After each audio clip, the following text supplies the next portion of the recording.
Ayoko lokohin followers ko. Mahal ko followers. Actually, parang 4 na araw na kami dito sa hospital. Nakakimo ako, nakakimo. Worst pain of my life, 10 out of 10. Iiyak ka.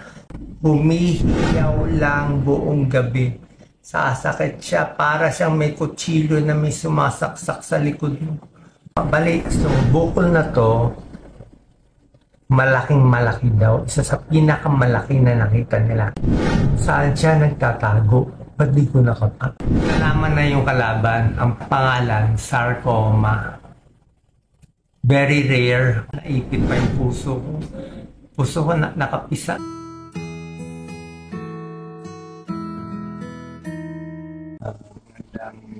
Araw po. Okay. Recorded lang po to. Bali, today is I think August. Thursday ngayon, Thursday, August 29. August 29, Thursday. Actually, August 29, Thursday, parang 4 na araw na kami dito sa hospital. Pagkatapos ng mga 5 araw sa isang hospital sa Maynila, swerte nakalipat kami. At actually sa all these 10 days, pinakamalakas ko na today. Pinakamal malakas ako today, sabi ko, kailangan may record lang. Hindi ko alam kailan ko po-post sa followers ko. Ayaw ka naman kasi magsinungaling. Anyway, short lang. Pagkatapos ng eleksyon, May 2022, okay naman ako. Wala naman ang naramdaman. Siyempre, medyo malungkot ka. Pero tuloy-tuloy lang tayo sa tulong, sa vlog, sa mga gawain natin. So, May 2024, okay lang, tuloy lang. Walang reklamo, walang sinasabi, wala akong sinasagot. Tuloy lang sa trabaho, wala lang. Hindi lang gusto natin. So, for the year, medyo okay naman ako. May, June, July, hanggang mga December. Tapos, pagdating ng 2020, although ang feel mo lang, lagi lang may mabigat. Para lang may mabigat sa loob, may mabigat. Para may madilim, may mabigat. So, pagdating ng mga 2023 na, mga April, okay naman, tuloy-tuloy pa rin tayo sa gawain natin. Meron tayong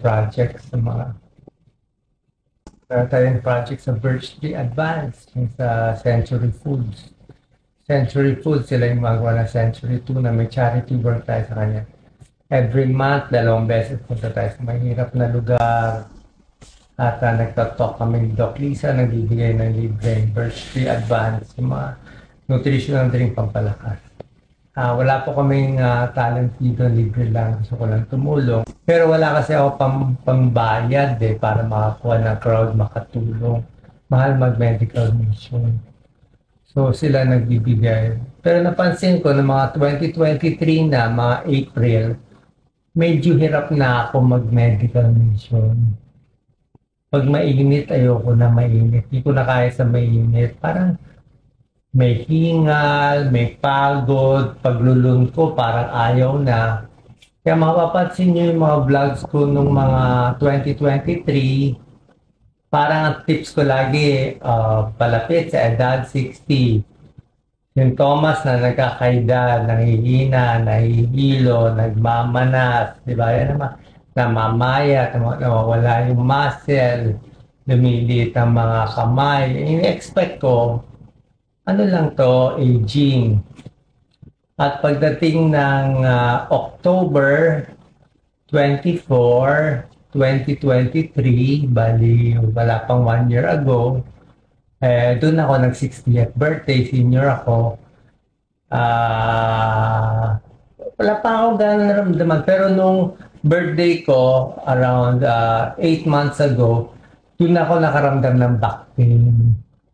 Matagal na ako may back pain, matagal na ako masakit ang likod, pero this time, biglang may masakit banda dito sa taas. Taas ko lang to. Ito mga butas to ng mga biopsy. Biopsy 1, biopsy 2. Unang biopsy sa baba, itong biopsy dito. Dito pinakamasakit. Mga T10. T10, thoracic 10 dito. Thoracic 10. So, dyan sa part na yan, may masakit at hindi ako makahiga sa gabi. Paghiga ako sa gabi, sasakit yon. Upo ako, bumili ako ng Lazy Boy. Lazy Boy, makakatulog ako. Ganito, makakatulog ako. Pero nung October 2023, pag pinalat mo ako, sasakit siya siguro for mga 1 hour, 2 hours, parang nag-spasm siya. Pero pag tinulugan mo, okay lang. Pag tinulugan mo siya, kaya. So that's 8 months ago, 8 months, siguro maybe up to a year ago, doon ko napansin, pag humiga ako, masakit. Kaya ko na lang humiga sa isang gabi mga 2 hours or 3 hours. Or pag antok na nakakahiga ako. Pero pag higa ako, masakit dito. Pero isip ko, muscle pain lang yan. Matigas yung kama mo. Palitan mo yung mattress mo. So, sakit siya na sakit. Ginagawa ko, pinapamassage. Masahe lang, pampalambot, stretching, ganyan. Wala naman eh. May ultrasound pa ako ng tiyan noon. 1 year ago, okay naman. Blood test, okay naman. Walang na ano. Diba? Walang nakikita. Pero ang nagtataka ko, yung back pain ko, bakit tumaas? Dati ang back pain ko dito lang sa baba. Nagtaka ako, yung back pain ko biglang tumaas dito. Medyo lumayo. Sabi ko, baka nagbago yung kurba ng likod ko.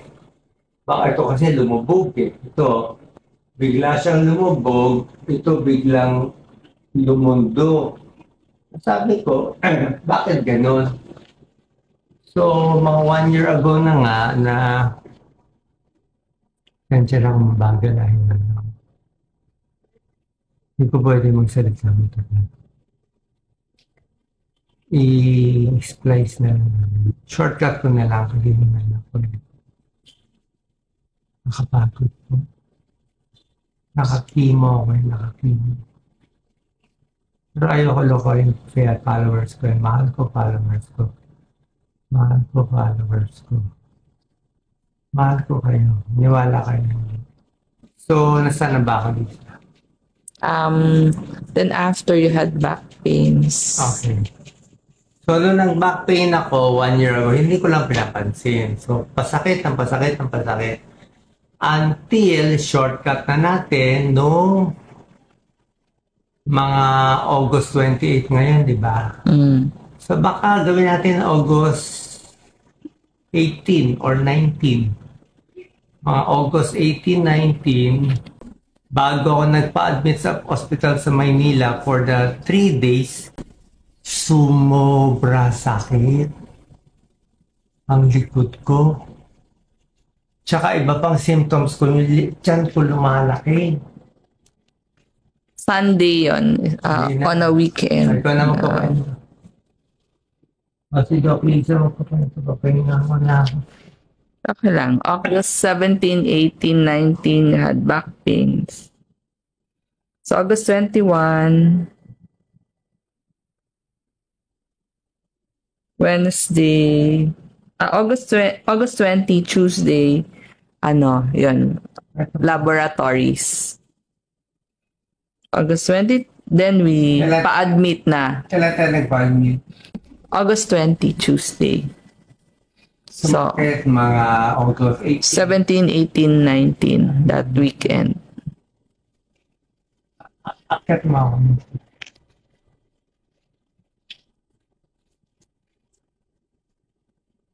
Handa lang ang hilo ko.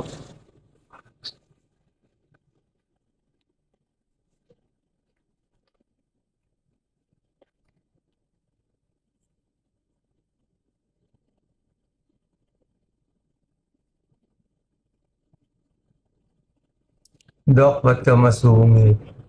Mga masungit, masakit eh. May wag niya naisipan ng masama ang tao.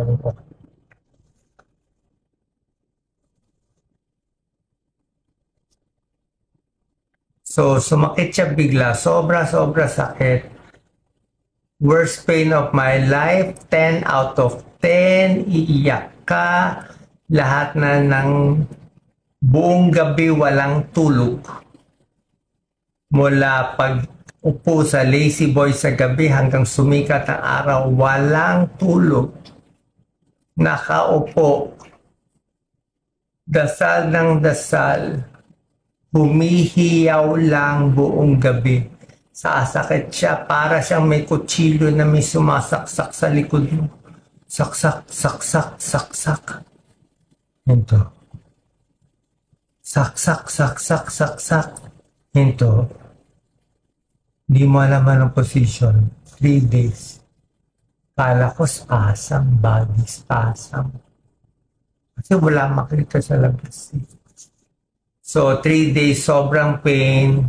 Sabi ni Doc Lisa, no choice. Dali sa hospital. Dating doon, shortcut ko na lang. May mga test. Nakita na yung kalaban. Nakita yung kalaban.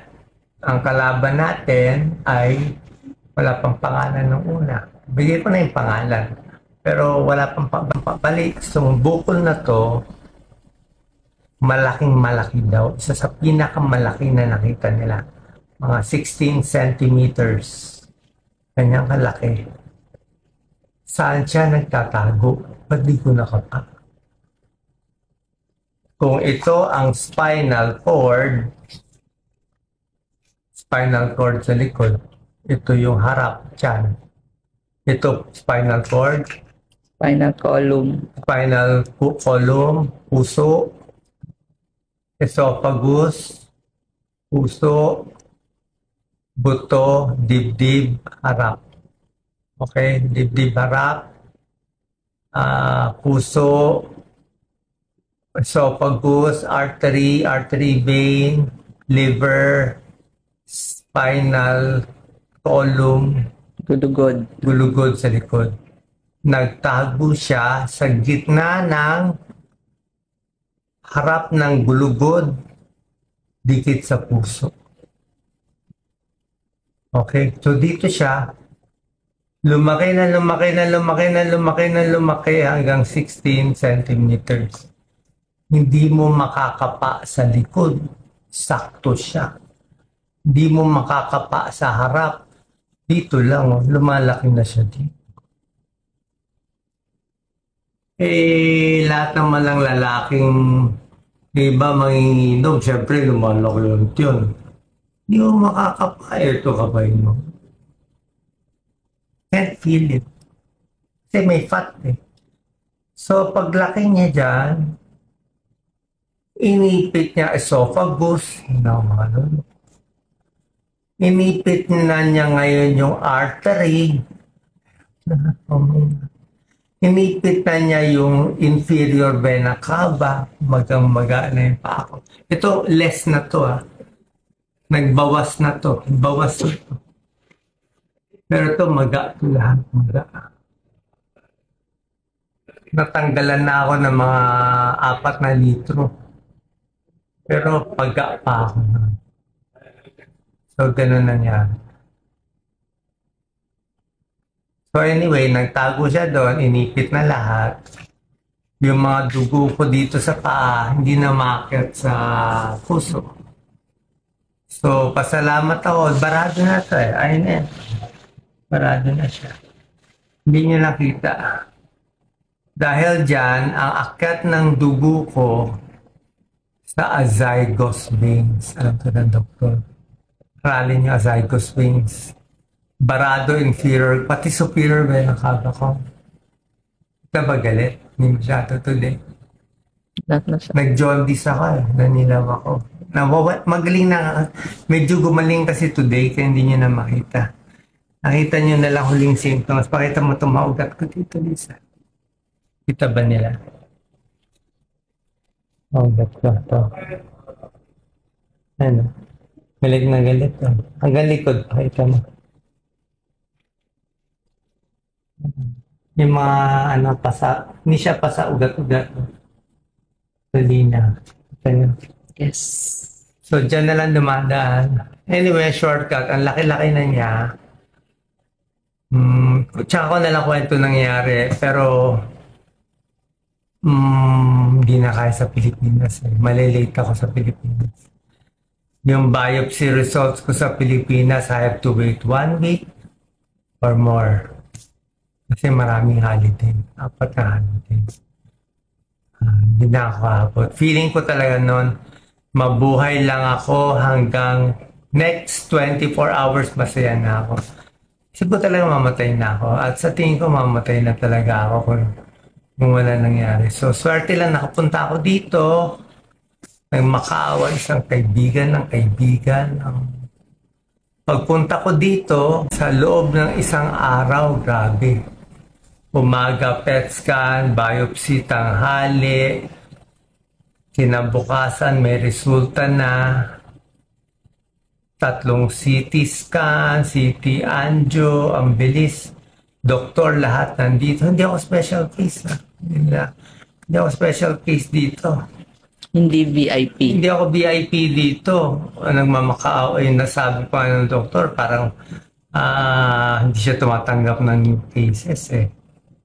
Meron lang nakiusap sa kanya na pag ginamot mo tong taong to, hindi lang siya bubuhayin mo, marami siyang bubuhayin. Sabi niya. Siguro naawa na sa akin. So, gano'n. Ang bilis. Ang bilis. Kasi talaga focus. Ano yung bukol. Anyway, dumating kami dito Sunday night, Monday mga test, Tuesday yung result, biopsy next day. Kuha agad. Tapos pinadala pa dugo ko for genetic testing abroad. Nalaman na yung kalaban, ang pangalan, sarcoma. Very rare, marami tayong sarcoma sa atin. Pero yung ganitong sarcoma nagtatago na very aggressive, very big, na inipit na ang liver, ang inferior vena cava, lahat. Kala mo, nasa loob pa ng inferior vena cava, naipit pa yung puso ko. Puso ko nakapisa yung right atrium. Kaya siya rare because galing sa nerves. Galing sa nerves. Yun yung nagpa-rare sa kanya. Galing sa nerves at wala akong risk factor. Tsaka wala kaming laya. Tsaka hindi lang yun, nagtago. Salbahe. Hindi ko sabihin salbahe. So, nagtago siya. Malaki. So, pag doon anytime will die, dito siguro we'll see. Pero ako kahit ano naman mabuhay, hindi mabuhay, okay na sa akin. At least, sabi ko sa inyo, hindi ako nasusungali. Wala akong tinatago. Ba't ako tatago? Saan ko nakuha to? Tingin ko stress. Kaya kayo, huwag kayong magbabasa ng comments sa Facebook. Na-stress ako sa mga comments. Na-stress ako sa mga bashers. Kahit konti na na-stress ako. Na-stress ako kasi hindi tunay lahat ng sinasabi. Dahil sobrang akong kayong mahal. Sobrang mahal ko ang Pilipino. Sobrang mahal ko magpangahirap. Tapos, sasabihan nila na hindi ako na ginagamit ko lang, loko ko. Anyway, wala naman ako. I'm out already at natin. And, nukot ako. Una, pero hindi. Kasi nga wala. May purpose pa ang Diyos. May purpose pa ang Diyos. And ang good news, kahapon na Wednesday, Sunday, Monday, Tuesday diagnosis. Wednesday, chemo na agad ako. Ito yung chemo. Dry mouth ako. Nag-chemo na agad ako. Pa-video ako, makakalpo daw ako eh. Maganda kita niyo may buka. Chemo ko. 3 days chemo. I wait 3 weeks. 3 days chemo. Pray. Nagagaling. Pero sabi ng doktor ko itong sarcoma, mahirap na kalaban. isa sa pinakamahirap na cancer na kulang ang research, kulang ang bagong gamot. Medyo miracle. Medyo miracle dapat. Dapat labanan daw ang cancer. Sabi niya, kainin mo lahat ng gusto mo. Kumain ka ng steak, kumain ka ng protein, nawalan ka ng protein. Itlog, kalimutan mo na yung diet. Okay, sorry kung mali na sa payo ko before. Actually, okay naman payo ko nagda-diet eh. So, pwede ka mag-protein, mag-chicken, mag-ano. Pero hindi ako pwede kumain marami, mabobondat ako. And that's it. First chemo, second chemo today, tatanggalin nila tubig ko. Side effect ng chemo, hingal. Even without chemo, hingal. Marami pa, suka. Mahirap. Na-experience ko lahat ng experience ng mga kababayan natin, lalo ng mayaman na mahirap. Pero usually, mahirap ang maabot ng ganitong series. Sabi ng doktor ko, wala siya nakitang ganyang kalaki. Ganyang kabilis lumaki. Galing magtago. Ang naughty nitong ano mo. Sarcoma. Marami ko nakita vision. Kung naniniwala kayo. Kaya ako happy. Malukha ba ako malukot? Alam ko may Diyos. Alam ko may purpose buhay ko. Gagaling ba ako? Hindi. I don't know. I don't care if I get well or not. Basta ito na panaginipan ko na kagabi. Ito nangyari kahapon. Ito nangyayari ngayon. Para tayo nasa simulation. Yung kahapon di na mababago. Yung ngayon mababago pa eh. Importante, choices ninyo. Free will. Maging mabait o hindi.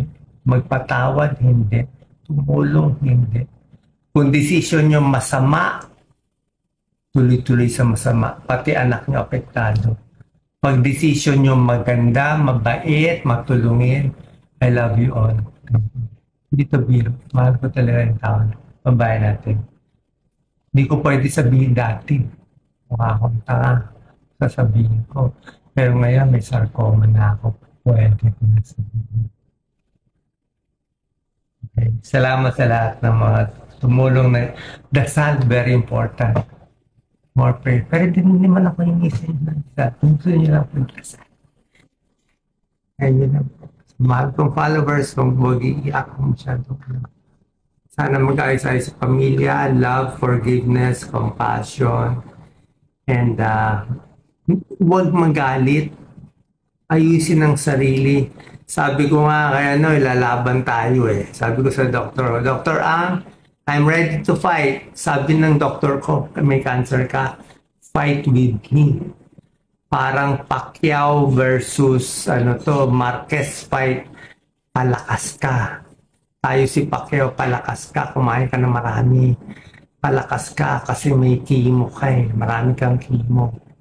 The chemo kills the bad cells and part of the good cells. Palakas ka, positive lang. Walang negative ha. Walang negative, puro positive lang. Okay, malungkot ako hindi. Swerte nga ako, may asawa ako nagbabantay. Swerte ako, may anak ako, panganay, si Angelica, Jelly, si Catherine, si Yenya na mahal ako. Binabantayan ako. I'm so blessed. I'm so blessed. Is this negative or positive? Negative, may bukol. Pero positive, naging close sa akin dalawang anak mo. Na dati may barrier kami. Pamilya ko naging close.